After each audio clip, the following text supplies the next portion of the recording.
Assalamualaikum. Waalaikumsalam warahmatullah. Fai. Ya gimana bro? Gue mau nanya sama lu nih. Lu kan lagi belajar-belajar lah ceritanya menuju tahap apa udah hijrah nih? Udah sih. Wih. Alhamdulillah udah. Nah, biasanya kalau yang baru-baru gitu nih, ini orang tua nih agak-agak jaga-jagain nih, agak-agak was-was nih. Iya nggak sih?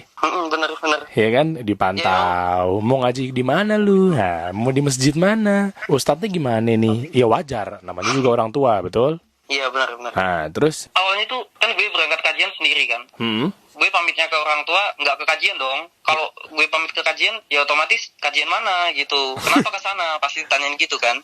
Iya. Pamitnya main atau ke warung kopi atau ke rumah teman malah gitu gue. Oke, terus? Lambat laun orang tua gue tahu kan kalau gue ke kajian yang lain. Soalnya kan ya gue satu rumah otomatis lama-kelamaan tahu. Soalnya orang tua itu awalnya taunya tuh cuma kajian tuh biasanya tradisinya yang misalnya organisasi A gitu ya. Terus tiba-tiba kok nih anak gue nih nggak masuk ke organisasi A lagi nih, tiba-tiba sekarang ke B nih gitu kan. Nah, Tapi gini bro, biasanya kan kalau orang tua nantang itu kan kita nggak boleh keras ya. Jadi kalau gue sih mikirnya gini, ini kan topiknya tentang orang tua misalnya. Jadi mau orang tua kayak gimana pun, mungkin cinta sama anaknya. Nah kita yang misalnya hijrah, terus tapi lu nggak boleh keras. Balik lagi, mau orang tua kayak gimana, lu harus benar-benar iya aja. Nggak boleh lu tentang, nggak boleh lu lawan. Jangan sampai lu muncul stigma baru di pikiran orang tua lu. Ini bilangnya hijrah, tapi kok tiba-tiba wah ngelawan, tiba-tiba keras. Nah itu mungkin yang jadinya malah mental. Giliran misalnya orang tua nanya masalah jenggot, terus tiba-tiba elunya, ya ini kan bagian dari sunnah, sunnahnya juga sunnah yang muakkad, misalnya kayak gitu tuh. Wah, orang tua tuh berat, belum nyampe ke situ. nggak mempan sama dalil. Iya, makanya jangan pakai dalil, gitu. Bener. Terus lo nggak stop pelan-pelan ke mereka gimana? Tanya-tanya ke Ustadz juga gimana caranya ngasih tahu ke orang tua gitu. Nah, Makanya keren. ya harus dengan adab dan akhlak kalau anak ke orang tua gitu. Seperti tadi, gue jawab iya aja, iya gitu. Terus gue lewat orang ketiga, siapa? Ya tante gue lah. Oke. Tante gue ngomong ke ibu gue kan, kalau anak itu ke kajian itu ya harusnya disyukuri, jangan malah dilarang. Banyak di luar sana yang malah pergaulannya nggak bener. Harusnya kayak gini tuh didukung. Oke. Nah, lambat laun ibu gue itu jadi agak mendukung gitu loh. Nah, ya kan? Coba lu lihat hikmahnya, lu lihat dampaknya. Positif kan? Ketika lu pakai adab, akhlak dan lain-lain ya kan? Akhirnya, wah ini seru nih, menarik nih. Nyokap juga jadinya ikutan ke kajian juga. Alhamdulillah kalau untuk sekarang ikut. Awalnya tuh nyokap lu tuh nentang lu tuh hijrah tuh gimana? Ya kayak ngapain kok nggak kajian ke sana? Kok nggak ke kajian ke organisasi A? Kok jadi ke sana? Terus gue tanya sih, ini apa sih jeleknya ke kajian ke sana? Ya dia nggak bisa jawab, nggak tahu. Oke. Karena mungkin di masyarakat ke doktrin yang nggak bener kan. Oke, coba nih kita kupas bareng-bareng ya. Berarti di situ lo bilangnya apa? Maksudnya ke kajian apa? Terus gue mau tahu reaksi dari nyokap lo. Lo bilangnya tuh kajian apa? Gue ke kajian salafi gitu kan. Tapi Oke. sebenarnya udah tahu, orang tahu udah tahu kalau itu ke kajian salafi. Salaf ya, oke ya. Oke, ini perlu dilurusin nih. Ini pasti kalau dengan ngobrol kita kayak gini, pasti ini banyak banget yang denger tuh mikirnya tuh aliran, bener gak sih? Ya bener. Gue awalnya dulu juga mikirnya seperti itu. Aliran salafi gitu kan? Iya. Oke, terus nyokap lo mikirnya apa ketika denger nama salafi? Nggak tahu sih, kalau gue tanya sih nggak bisa jawab sebenarnya. Jeleknya apa nggak bisa jawab. Nah, Dia tahu Ha? atau kena doktrin sama masyarakat, taunya dia jelek, itu aja. nah ini. Wah, akhirnya gue dapet stigmanya ya. Iya. Iya kan? Tapi gini, tetap ya, maupun kayak gimana kan orang tua, apalagi ibu ya. Nah, mungkin dia belum tahu, mungkin dia juga belum pernah jalan-jalan, berkunjung ke kajiannya. Padahal kalau memang ke kajiannya, itu isinya tuh ya udah bahas kemurnian, nggak ada ditambah-tambah, nggak dikurang-kurangin, nggak ngebahas orang, nggak ngebahas politik, dan lain-lain ya kan? Iya. Makanya lu yain aja.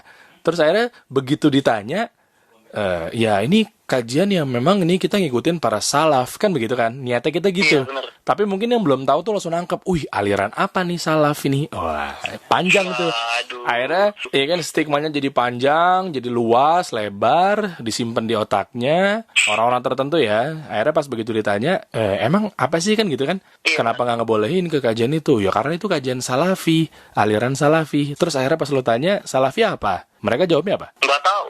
Nah. Aliran-aliran sesat gitu katanya. Hai, ini nih ya kan? Sebenarnya lucu juga. Lucunya kenapa? Dia itu bilang itu sesat tapi nggak tahu alasannya. Iya kan gue juga bingung tuh kenapa ya? Iya karena stigmanya kuat banget. Nggak tahu tahu sih doktrinnya masyarakat kok begitu amat, padahal kan belum nyoba ke kajiannya langsung, belum pernah dengerin ceramah ustadznya. Malah ibu gue setelah dengerin ceramahnya ustadz malah adem, katanya enak, bawaannya, materinya juga bagus, bawa dalil gitu kan. Oke. Berarti dari mulai stigma aliran salafi dalam tanda kutip yang sebetulnya juga bukan aliran, ya kan, udah mulai terpecahkan. Mungkin ada teman-teman lagi dengerin juga sekarang ini, ya juga ya, gue nggak tahu sampai saat ini artinya apa gitu kan. Akhirnya terus nyokap lo jadi ikutan ngaji juga? Alhamdulillah ikutan kajian. Barakallahu fiik. Iya. Udah mulai nyoba bercadar ya, meskipun belum konsisten ya. Mungkin untuk di tetangga gitu belum. Nggak apa-apa, orang kan sunnah juga cadar. Iya, benar. Iya kan? Gini bro, gue ada tips nih untuk yang memang orang tuanya masih menentang. Dari kita itu harus menonjolkan sedikit dari sisi keduniaan. Contoh, ngasih sesuatu ke orang tua kayak gitu, untuk menuruti semua permintaannya yang. Nah ini menarik nih, contohnya gimana contohnya? Pas waktu awal-awal bisnis kan, bisnis gue naik terus gitu. Terus? Omsetnya naik terus, penghasilan naik, akhirnya bisa bantu orang tua untuk nyicil hutangnya, terus bisa bantu untuk beli mobil dan sebagainya itu. Jadi orang tua itu mikirnya kita, ini anak kayaknya ke arah yang bener nih. Ini buktinya bisnisnya lancar, uangnya banyak, padahal itu kan sebenarnya nggak ada hubungannya kan. Nah iya memang. Kita mikirnya gini, kalau waktu itu gue bisnisnya anjlok itu gue gimana ya, orang tua gue mikirnya pasti ini salah nih anak itu. Iya kan? Iya benar juga ya. Iya kan. Malah nih waktunya dulu ibu gue yang terdepan ngelarang gue, sekarang ini ibu gue yang terdepan ngebela gitu.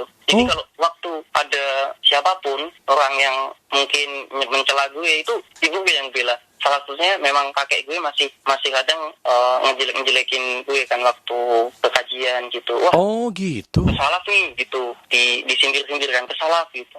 Terus? Ibu gue telepon ke kakek, ini kenapa cucunya kok diginiin? Orang cucunya ke kajian, gini bener, bagus, kok nggak didukung, kenapa? Terus dibalikin tuh pertanyaan gue ke ibu gue, ditanya ke kakek gue, sebenarnya jeleknya salaf itu apa sih? Itu nggak tahu, nggak bisa jawab. Nah, kan? Iya, soalnya stigmanya tuh kuat banget dari zaman dulu. Iya, soalnya gue juga bingung deh. Maksudnya gue mau sekalian aja stereotipnya ditepis-tepisin. Maksudnya itu kenapa tiba-tiba muncul jadi adalah aliran ya? Gue bingung deh. Nah, selain itu coba deh, gue mau nanya sama lo, Fai. Setelah lo belajar agama, kan pasti kan orang-orang sekitar, terutama keluarga, itu kan langsung muncul tuh kan.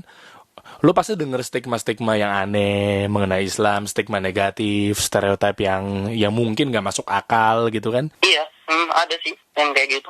Apa aja stigma negatif apa yang udah lo denger tuh? Contohnya kayak, wah pemegang kunci surga nih gitu. Karena merasa benar sendiri gitu kan? Iya itu. Sebenarnya gini bro Fai, the conclusion is, atau konklusinya adalah ketika kita nunjukin adab, akhlak, kita nggak ngelawan di saat hijrah tuh mungkin orang tua menentang kan, mungkin mereka belum tahu, ya kan? Iya. Orang tua kita dulu tuh taunya tradisi Islam tuh begini, taunya tradisi. Nah sementara itu hati-hati, itu dua hal yang berbeda tuh, tradisi yang diislamkan atau Islam yang ditradisikan. Nah itu kan beda tuh. Tapi gue amazed sih, orang tua lu awalnya tuh menentang gitu kan. Terus sekarang juga jadi pada ikutan ngaji ya. Alhamdulillah ikut. Iya semuanya ya, berarti bokap, nyokap gitu. Boleh ceritain dikit nggak? Berarti sekarang tuh aktivitasnya mereka tuh udah ikutan kajian, minimal nonton YouTube gitu kan? Bokap gue juga alhamdulillah di rumah itu udah nonton kajian di YouTube gitu. Oke, nice. Nyokap juga ikutan kajian ya sama tante lo ya berarti ya? Iya. Nah, ini orang tua yang tadinya menentang, akhirnya sekarang jadi malah tertantang, ya kan? Iya. Iya, malah ternyata yang diikutin sama anak gue, oke ini kayaknya positif so far nih. Nah, kayaknya gue coba pengen tahu nih, tertantang kan, jadi pengen belajar. Iya. Jadi pengen cari tahu, mau melakukan sesuatu yang ada hubungannya sama agama, dicek dulu dalilnya. Nah, tantangannya kan itu, seru kan? Tapi ini ada sih untuk sedikit trik untuk yang orang tuanya itu milenial, maksudnya masih pegang HP, masih main sosmed gitu.